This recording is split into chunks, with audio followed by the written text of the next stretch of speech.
I'm Larry Ridley. Welcome to the NFL on EA Sports. With the regular season about to begin for the Seahawks, it's worth wondering what kind of impact this veteran will have on their ground game this year. It's the Browns going up against the Seahawks. With that, let's call in our commentators, Brandon Godden and Charles Davis, with this opening week matchup. All right, Larry, thank you. We are in the Pacific Northwest as we get set for football at CenturyLink Field here in Seattle. Tonight, we wrap a busy first week of the season with a second of two on a Monday night between the Cleveland Browns and the Seattle Seahawks. With Charles Davis, I'm Brandon Gaudin. Charles, you look at this Seahawks team as they get ready here. An early season tilt, and when it's an early season tilt, should be ready to roll. Well, let's face it, the aches and pains haven't really set in yet, and both teams eyeing a really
The Browns kicking team out there now as they'll send this one away.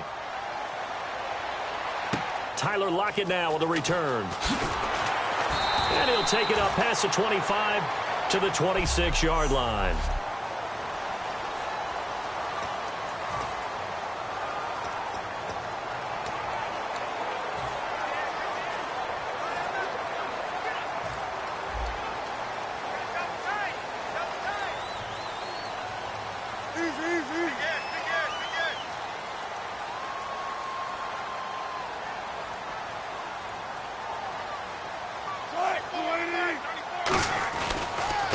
And on the ground they go with a running back. Only a couple there as he'll be brought down about the 28. Our chance to show you the offense here, Tyler Lockett. Charles, your thoughts? loved him coming out of Kansas State. The third Lockett that played there after his father and his uncle. An absolute true threat every time he touches the ball to take it to the house. Clock rolling as we hit the midway point of this first quarter.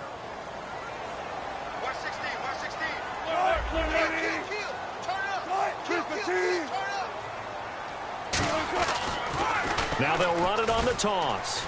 And he's going to lose yards. They take him down at the 26. It's a loss of 2, now third down. The way he roared up and made that play, that tells me that he spent a lot of time in the film room analyzing what this offense does, and he saw something that convinced him he didn't have to worry about the pass. He could just go right now and make a play. I think if you're the offensive team, you better file that away a little bit. Maybe think about some play action down the road. You might catch him deep.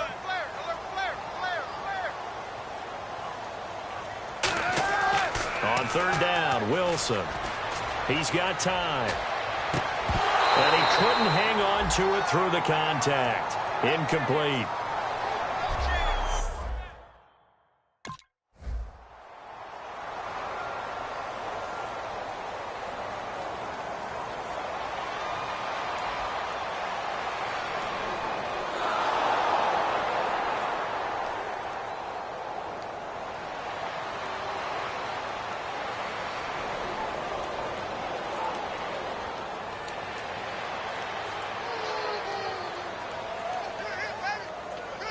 So on fourth down, here's Chris Jones to punt it away.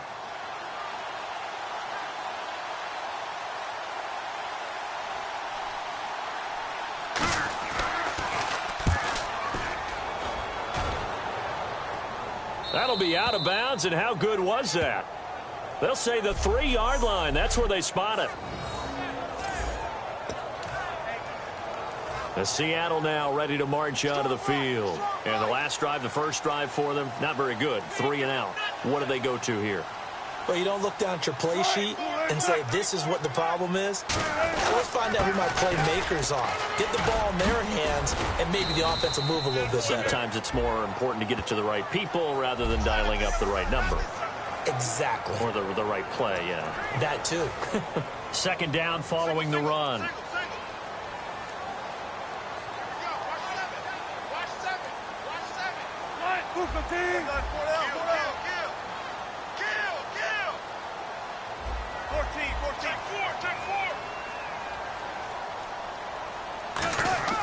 Now Wilson down around his goal line. He's going to flip one out here to his running back. And able to get this one out just shy of the 25 at the 24. And the play goes for 19. Alongside my broadcast partner Charles Davis, Brandon Gaudin hits the Seahawks with a football to begin quarter number 2. And they've got it here with a first down.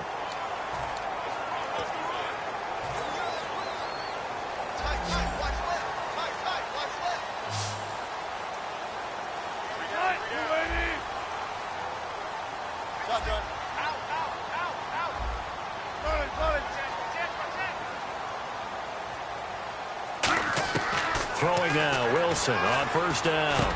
Finding his safety valve here. That's complete. And he's brought down, getting this one up to about the 35. And now the passing game here in the second quarter starting to heat up a little bit. Don't you feel the rhythm starting to happen, right? You see it. Now the confidence is starting to rise. I think now as a play caller, because that has happened, you lean on it a little bit more. You don't go totally away from running the football, but you do say, guess what? We can throw it. We can throw it well with a whole lot of confidence.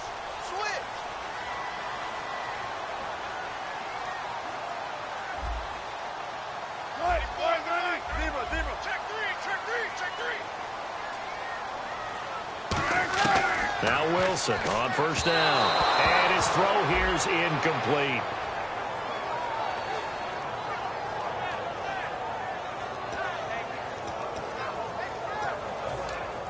Second down now after the incompletion.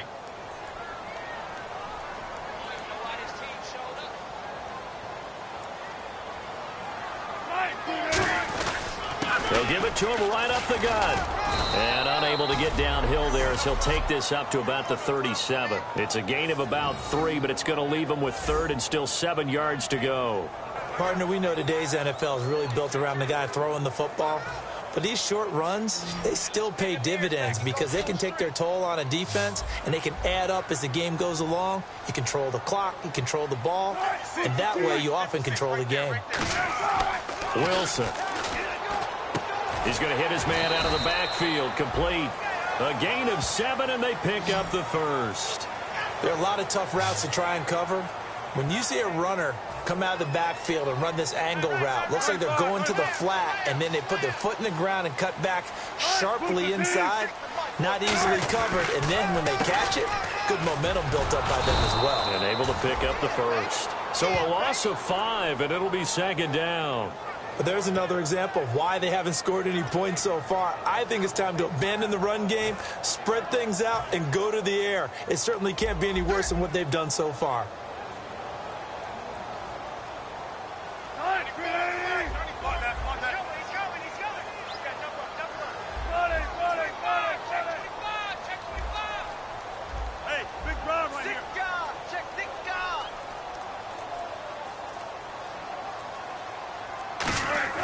On second down, here's Wilson. His throw incomplete.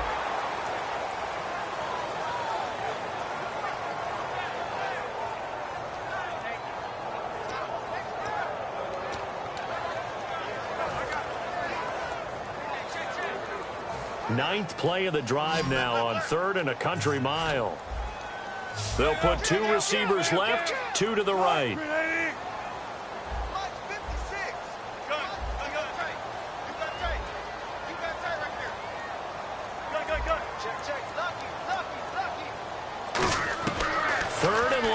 It's Wilson throwing for his running back, and he's got him complete. And all the way in, touchdown Seattle. A great play there, 60 yards. And the Seahawks are able to strike for 6. Well, he's used to running it that distance. Here he had to catch it, too, before making the run. Heck of a play for the score. There's not many things better for an offense than a back who's a complete guy who can run it and catch it. And we just saw him complete a big-time play for a touchdown.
Seattle now ready to march out of the field. And that last drive, a long drive, but not just that, they had a great air attack going. Do they stick with that? I would think that they would, because if they were confident enough to do it on the last drive, starting backed up in their own territory, why would you change anything? They've got to be confident about what they're presenting and continue to do so. Yeah, because the secondary, they really look clueless. And that was amazing because that drive went and went, no adjustments, and no big plays by the defense to knock the ball away. And some concerns caused him to slip to the 5th round. I guess if you're him, the good news is you kind of flew under the radar. Maybe expectations are low. You can come in and prove something. And a lot to prove, because those off-field concerns that creep in on you, you want to prove that they're all wrong, that they don't matter, that you are a much better player than what people picked you. They added a lot of talent to a roster that really needed an infusion of youth. They got a very good infusion of youth. And they didn't really reach to get anyone as well. They stuck to their draft philosophy, got the best players they could at the time they were drafting, and inserted them into their lineup. And brought down, but not before they're inside the 25. I don't know whether I want to be a fly on the wall or not when they hear the explanation of how he, one of the bigger targets on the field, the tight end, can be that wide open and uncovered downfield. Who blew that assignment? Somebody did. No doubt about it. There's no way you're not going to account for him. Well, they've been practicing goal line offense all week. Let's see if they're able to capitalize here. And quickly, they get to the line. And they'll go on the ground. And he will push his way forward down to about the 3-yard line. Now, whistles come in. We're going to get a timeout here by the offense. It's just their first, so they'll have 2 remaining here before we get to halftime.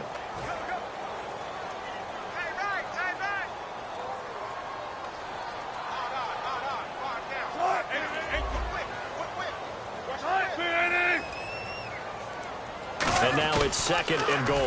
Now they'll run it on the toss. And he will take this one in for the Seattle touchdown. A great effort there in the final seconds of the first half. And the Seahawks add on to their lead. And that's a lead that excites a team as they head into the half. Good way to finish things off. Yeah, able to extend that lead. And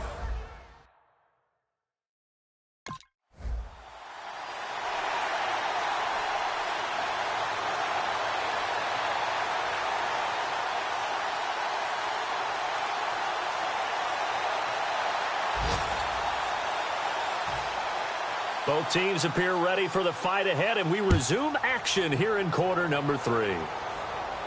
Lockett the return. Then he'll take this across the 25, couple extra yards up to the 27-yard line. The Seattle now ready to march out of the field. They built a good first half lead. Now they have a chance to add on to it. And what I'm thinking is that the offensive staff spent the entire halftime just working with them on Here's what we think they're going to do to attack us in the second half. Nice first half that we've had, guys, but be prepared for some change-ups. We're going to see them when we kick it off in the second half. See how they handle any adjustments that might be made defensively. Let's see what the offense comes with here. 2nd and 8.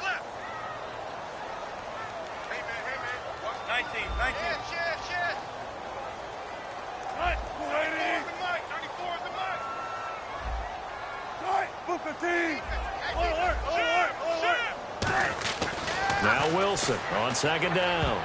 And this is incomplete. The intended target, Doug Baldwin. And it's 3rd down. Well, sometimes you just have to take things into your own hands, don't you? I mean, the offense is really struggling in this game. They're the ones keeping things going. They have to continue to play at that level. 3rd down here for the offense after the incomplete pass.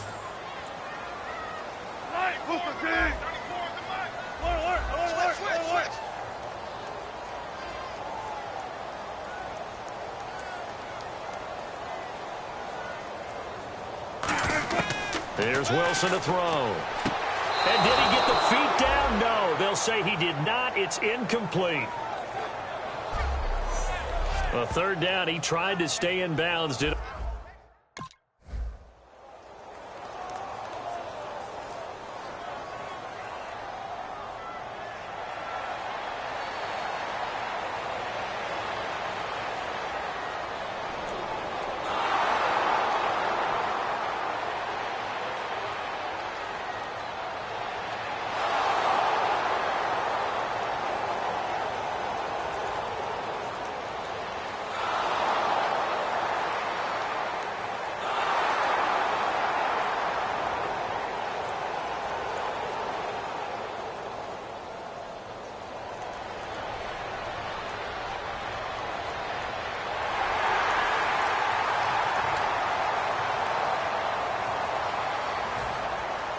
out is the kickoff unit as they run up and send this one away. This one taken from the 7. And he's up across the 25 and down at the 28-yard line. And Seattle now ready to march onto the field. And they're coming off a 3-and-out, my friend. I think they've got to look at that play sheet and go to a spot that they haven't gone before. Time to shake things up a little bit to try and get this offense moving. Okay, so how do you do that? How do you shake things up? You look at what you've called before, realize it hasn't worked go to so something well, else. and maybe you try and find one of those special plays from one of your better players, and maybe try and hit something big and get things going in the excitement area.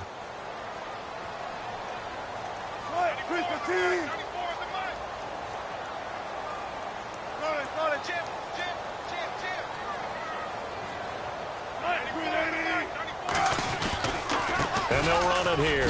And the hole closes quickly. He gets it across the 35 to the 36-yard line. Still a couple yards short of the first as the 3-yard gain brings up a 3rd down.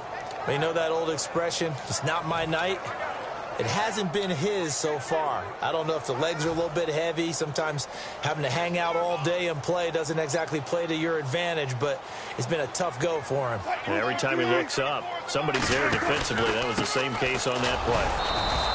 That'll make it 4th down after a loss of 1. Well, the offense is not leaving the field. They're going to stay out and go for it on 4th and 3.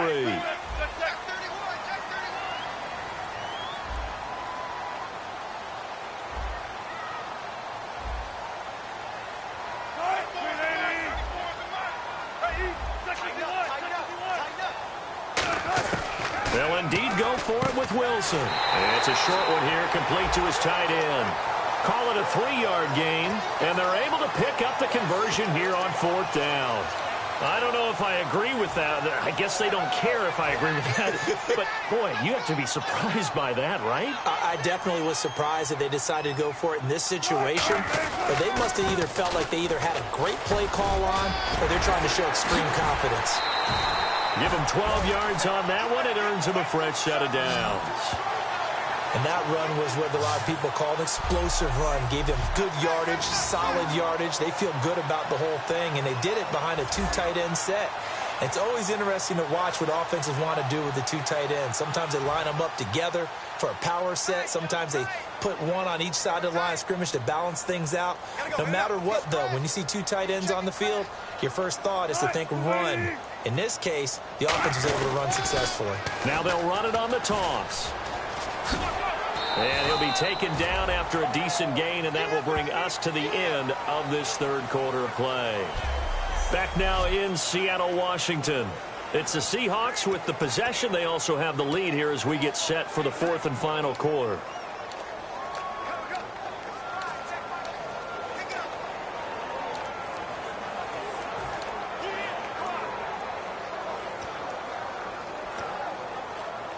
And here comes play number 6 on this drive.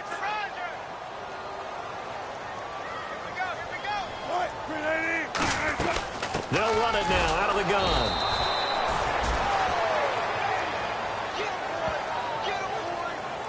Well, he didn't make headway on that one, but he's had plenty of carries all night long. I just wonder if maybe he's a little bit tired from toting the rock that much.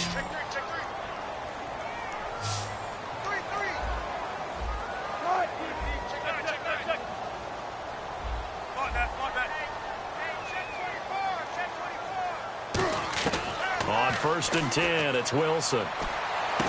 And look at this. They get the turnover they needed. It's intercepted. A great read, and it's picked off. And a big turnover.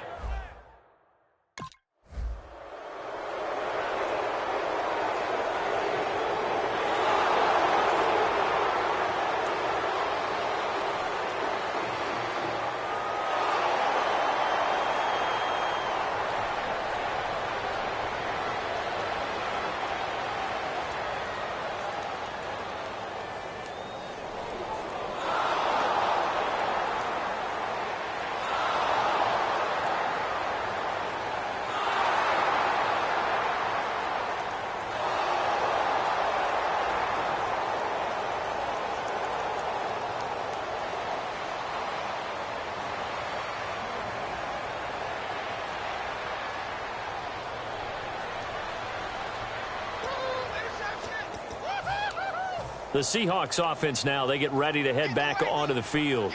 Looked like they had something going last drive. Then the interception happened. Will they recover? The memory they need to keep with them is that they did have something going. They were moving the ball on offense, had a nice sequence going. Don't worry about the other part. You can't get that back. Let's go back to what you were doing well before. I thought you were going to say they need to have no memory, but remember the good part, forget the bad. I like that even better. The fourth quarter here, they've got the lead. They want to keep it on the ground. That's what they're doing. Smart football. Keep the clock grinding. Keep it going. But you got to figure now, they're going to see more people stacked up at the line of scrimmage as they try and bleed it out. Now they'll run it on the toss. And they'll bring him down here right around the 17-yard line. Call it a gain of 7, and it gets him a new set of downs. Now that's a decent amount of aggressiveness right there. Inside their own 10-yard line, they still run the toss, even though they know that that can be a little bit of a dangerous play, and it pays off pretty well with a nice run. Now they'll run it on the toss. And he's got room. Whoosh. And he gets this one all the way up to the 40. 23 yards on the play. I can say this from experience, especially from a defensive back's perspective. There's not many things more terrifying than a toss sweep or a pitch play and all that beef out in front of the runner. Yeah, I had an old coach say 3 words on those plays, toss or pitch. Set the edge. Heard him over and over. A lot of times they roll the edge, and when they do that, that's why you can go for a long way. Time for a break. We'll come back for the electrifying conclusion after this. So it's Seahawk football as we march toward a conclusion. And let's see what they've come up with offensively after having time to talk it over. They'll give it to him right up the gut. And he'll be taken down, but not before he gets into enemy territory. The defense, they got a little bit of a breather. Now they're back and set as we resume play.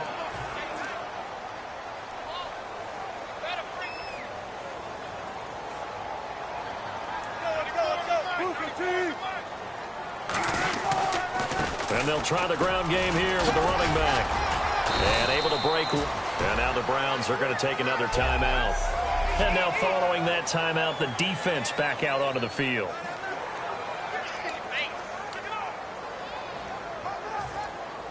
Looks like the defense in press coverage here.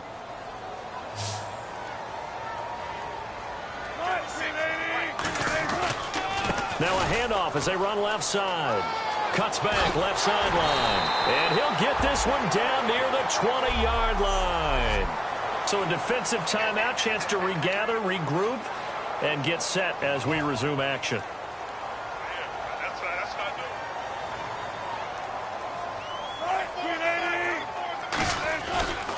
And they'll go ground game here with a tailback. And for one of the first times tonight, he's going to be held up at the line of scrimmage. Nothing on that one. It'll be second down. And that's one of the few times they've been able to contain him. He's had a heck of a game, and maybe he's getting a little bit tired from how many times he's carried the ball. But I always think back to what all those old coaches say. The ball's not that heavy. Keep carrying it, kid. They come out here in the eye. And he'll give it here to his running back. And he is going to lose yardage here. So he loses 3 yards there. Now third down. He's had a big game tonight, and while no one's going to be overly concerned about that last play, you also know that the offense coordinator does not want to see that happen again. They want to get back to doing what they've been doing all game long.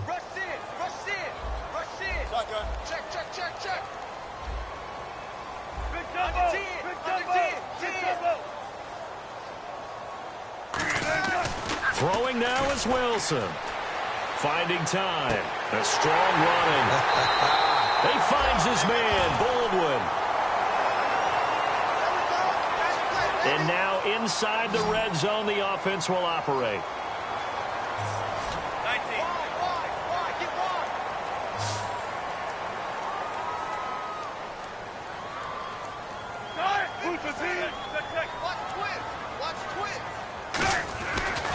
Now they try the right side here.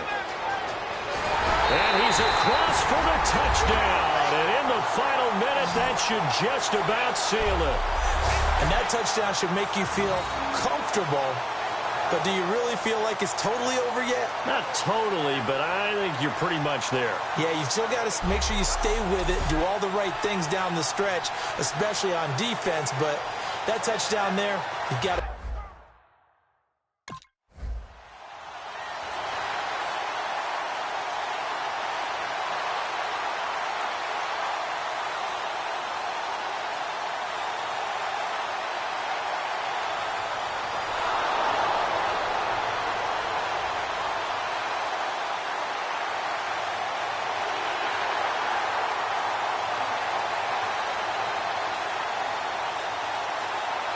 And partner, this first week, this first game that we get to call together, so special every year, week one. You had the flyover, the big American flag out there before the game, all the hoopla, just having football back, so special.